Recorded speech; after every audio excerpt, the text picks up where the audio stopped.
नमस्कार मित्रों, सत्य की विजय में आपका स्वागत है। मैं हूं विजय त्रिवेदी।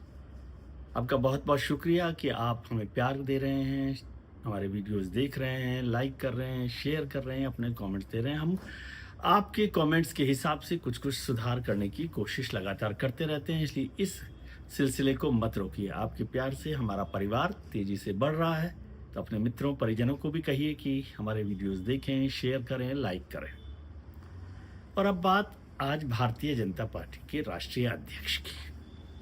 भारतीय जनता पार्टी के राष्ट्रीय अध्यक्ष को लेकर काफ़ी चर्चा सुर्खियाँ पिछले 1-1.5 साल से लगातार चल रही थी। कौन अध्यक्ष बनेगा, कौन अध्यक्ष नहीं बनेगा, क्या पैरामीटर्स होंगे, क्या संघ और क्या भारतीय जनता पार्टी दोनों की लीडरशिप में कोई असहमति है, कोई झगड़ा है, कोई विवाद है, अपनी पसंद है, नापसंद है। ये सब बातें लगातार चलती रही और पिछले दिनों जब एक व्याख्यानमाला हुई दिल्ली में विज्ञान भवन में, तो सरसंघचालक डॉक्टर मोहन राव भागवत ने कहा कि भाई अगर हमें फैसला करना होता तो इतनी देर नहीं लगाते, इतनी देर थोड़ी लगती। तो इसका मतलब ये साफ हो गया कि संघ जो है उसमें अपनी वो राय नहीं रखना चाहता या अपने नाम को आगे नहीं बढ़ाना चाहता। लेकिन बात इतनी भी नहीं थी। मित्रों ने कहा कि भाई बहुत समय से चर्चा चल रही थी, किसका अध्यक्ष बनेगा, किसका अध्यक्ष नहीं बनेगा, क्या भारतीय जनता पार्टी के नेतृत्व की जो होगी वही बात चलेगी या संघ के नेतृत्व की बात चलेगी। लेकिन उन दोनों में से भी रास्ता निकल सकता है। मैं अक्सर इस बात की चर्चा करता हूँ कि बीजेपी और संघ को बहुत एक्सट्रीम पर नहीं देखना चाहिए। वो एक परिवार है, उसमें परिवार में भी बातचीत तो होती रहती है, चर्चा चलती रहती है, नाराजगी भी होती है, खुशी भी होती है, सहमति भी होती है, असहमति भी होती है। ये सब बातें हो रही थी। लेकिन फाइनली हुआ ये कि कल नितिन जो नवीन हैं उनका नाम आया और अमित शाह जी को एक नए अध्यक्ष, माफ कीजिए, भारतीय जनता पार्टी को एक नए अध्यक्ष मिल गए। बार बार ऐसे ही मेरे दिमाग में आता है कि भाई अध्यक्ष तो है भारतीय जनता पार्टी के, लोग कहते हैं कि स्थायी अध्यक्ष तो इस समय भारतीय जनता पार्टी के अमित शाह जी हैं। कोई फैसला करना हो, मुख्यमंत्री बनाना हो, पार्टी में किसी को संगठन की जिम्मेदारी देनी हो, राज्य का प्रभारी बनाना हो, किसी दूसरे दल का कोई आना है, किसी दूसरे दल को सरकार में लेना है, किसी दूसरे दल को सरकार से निकालना है, सरकार में शामिल करना है, दोस्ती करनी है, नाराजगी करनी है, हटाना है, जो भी काम है उसको अमित शाह जी की सहमति के बिना नहीं किया जा सकता। आपने देखा होगा कि रोज जो बड़े बड़े लोग आते हैं बाहर से, स्टेट से, अलग अलग राज्यों से, अलग अलग दलों के, वो गुलदस्ता लेकर पहले जाते हैं अमित शाह जी के पास। जब बात तय हो जाती है, लिखा पढ़ी पूरी हो जाती है, अमित शाह जी हाँ कर देते हैं, मुस्कुरा देते हैं, तो फिर वो जाते थे नड्डा जी के पास। फिर नड्डा जी के साथ एक फोटो होता था, फोटो सेशन होता था। तो इसलिए ज़्यादातर लोग ये मानते हैं कि अमित शाह जी को एक कार्यकारी अध्यक्ष की ज़रूरत थी, तो अब एक नए कार्यकारी अध्यक्ष नितिन नवीन साहब मिल गए। युवा हैं, 44 साल के हैं, बिहार से हैं। बातचीत हो रही है कि भाई ठीक है, संगठन है। अब उनकी जो सर्विस रिकॉर्ड है वो बताया जा रहा है कि छत्तीसगढ़ के जब चुनाव हुए थे विधानसभा के, उसके प्रभारी थे, सह प्रभारी थे, तो वहाँ पर उन्होंने बहुत अच्छा काम किया, उसका भी अवार्ड मिल रहा है, रिवॉर्ड मिल रहा है। फिर दिल्ली के जब चुनाव हुए तो वहाँ पर भी वो काम कर रहे थे। आज दिल्ली की जो मुख्यमंत्री हैं रेखा गुप्ता जी, वो उनको लेने भी गई थी एयरपोर्ट पर, तो ये भी अच्छी बात है। तो वो सब काम उनके दिखाए जा रहे हैं। ये अलग बात है, कुछ ने मुझे बताया कि नवीन साहब का जो बायोडेटा है, बैकग्राउंड है, उसको पार्टी की जो स्टेट्स यूनिट है उनको भी भेजा जा रहा है भाई, ताकि आप भी जान लें कि बड़े नेता हैं। ऐसा बताया गया मुझे। तो केवल हम लोग ही नहीं चौंके, भारतीय जनता पार्टी में बहुत सारे लोग चौंके, ये क्या हुआ, कौन नाम है। फिर ढूंढने लगे, गूगल करने लगे।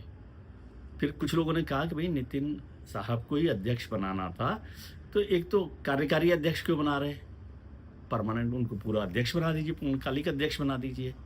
तो बताया गया कि नहीं, जनवरी तक उनका काम चल रहा है नड्डा साहब का, उसके बाद चुनाव की प्रक्रिया होगी तो उसमें काम पूरा हो जाएगा। तो फिर ऐसी क्या जल्दी थी कि आज 15 दिसंबर को अध्यक्ष बनाना पड़ा, जब 15 जनवरी तक आपको नए चुनाव करवा के अध्यक्ष ही बनाना है। तो फिर दूसरी बात ये पूछी गई कि नितिन साहब का नाम अगर फाइनल हो गया था तो उनको अभी मंत्री क्यों बनाया महीने भर पहले बिहार विधानसभा में।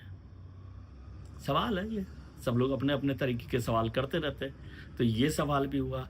फिर बात हुई कि क्या सहमति हो गई, क्या संघ ने ये नाम दिया, क्या अमित शाह जी ने ये नाम दिया, ये नाम कहाँ से आया।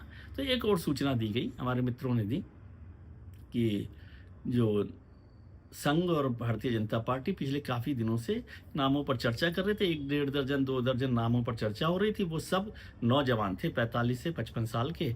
उनमें से कुछ नाम को शॉर्टलिस्ट किया गया, 5-6 नामों को। उनमें से नितिन साहब का नाम हो गया। तो अभी तो मतलब यदि ये इतना ही आसान काम था तो वहाँ पर तो अभी जब उत्तर प्रदेश का प्रदेश अध्यक्ष बनाना था पंकज चौधरी साहब को, तो 3-3 बार मीटिंग BL संतोष साहब को, संगठन महासचिव को करनी पड़ी। अरुण कुमार जी को जाना पड़ा। प्रदेश अध्यक्ष यूपी का बनाने में इतना मुश्किल और राष्ट्रीय अध्यक्ष बनाना इतना आसान कि नाम लिए, शॉर्टलिस्ट किया और हो गए नितिन जी। फिर ये बात हुई कि भाई पार्टी जनरेशनल चेंज पर चल रही है। ये बात ठीक लगती है कि Bharatiya Janata party generational change पर काम लगातार कर रही है। आपने देखा ही होगा कि अभी जो मुख्यमंत्री बनाए, भजन लाल जी को बनाया, बिल्कुल नौजवान। मोहन यादव जी को बनाया, बिल्कुल नौजवान। पुष्कर सिंह धामी जी को बनाया गया, नौजवान चेहरा। रेखा जी को बनाया गया, नया चेहरा। तो लगातार ऐसा काम किया जा रहा है। नए नए अध्यक्ष बनाए जा रहे हैं, नए नए मंत्री बनाए जा रहे हैं, नए मुख्यमंत्री बनाए जा रहे हैं। तो जनरेशनल चेंज का काम वहाँ पर हो रहा है। अब कुछ लोगों को इसमें भी आपत्ति है। वो कहते हैं सर ये आप जनरेशनल चेंज की बात कर रहे हैं, लेकिन बात तो असली ये है कि भाई बड़े लोगों को बनाएंगे तो उनसे कुछ ना कुछ कंपटीशन होता रहेगा। तो ऐसे लोगों को बनाओ जो आपकी बात सुने। कांग्रेस ने तो ये कह दिया, रबर स्टैंप बना दिया। और वहाँ 83 साल के अध्यक्ष जी को भी पूछना तो राहुल जी से ही पड़ता है। और दूसरी पार्टियों की तो बात छोड़ दीजिए। दूसरी पार्टी में जो जन हैं, मतलब इस समय तो भारतीय जनता पार्टी के जो अध्यक्ष हैं नितिन जी, वो सबसे युवा नेता होंगे किसी भी पार्टी के।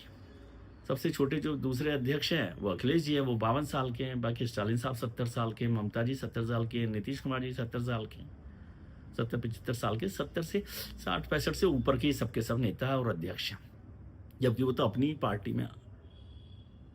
तो वहाँ पर उस हिसाब से देखा जाए तो भारतीय जनता पार्टी को सबसे नौजवान अध्यक्ष मिला है। तो फिर एक और फिगर आया कि भाई करीब करीब 22 करोड़ लोग नौजवान मतदाता हैं, तो उनको भी ध्यान में रख के लिया जाता है। लेकिन ऐसी बात मैं कर ही रहा था तो एक मित्र ने कहा भैया प्रधानमंत्री जी 75 साल के हैं और सबसे ज़्यादा युवाओं ने उनको वोट दिया है।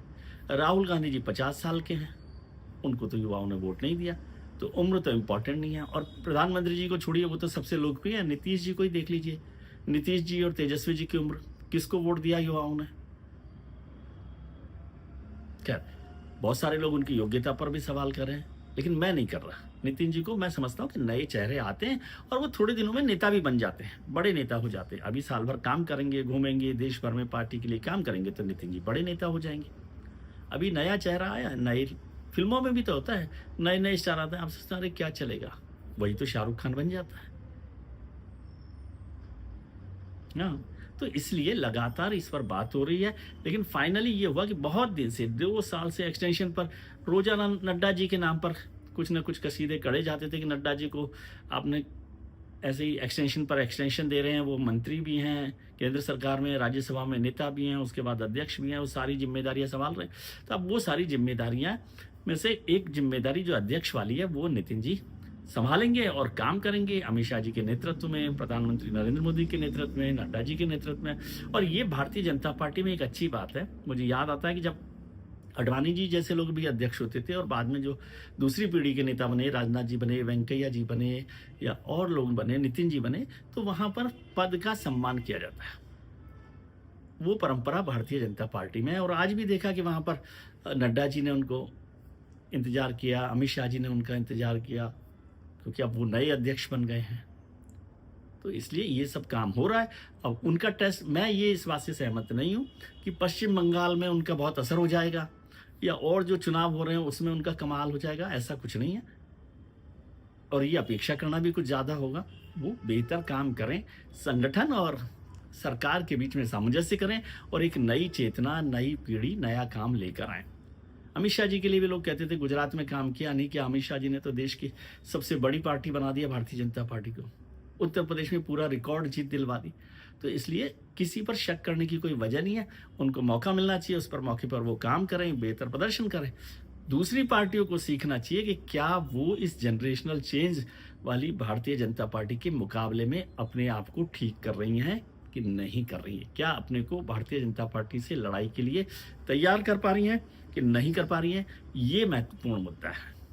हमारी तरफ से बहुत शुभकामनाएं नितिन जी को अभी कार्यकारी अध्यक्ष हैं, पूर्णकालिक अध्यक्ष बन जाए और पूरी तरह से पार्टी को मजबूती से आगे बढ़ाएं।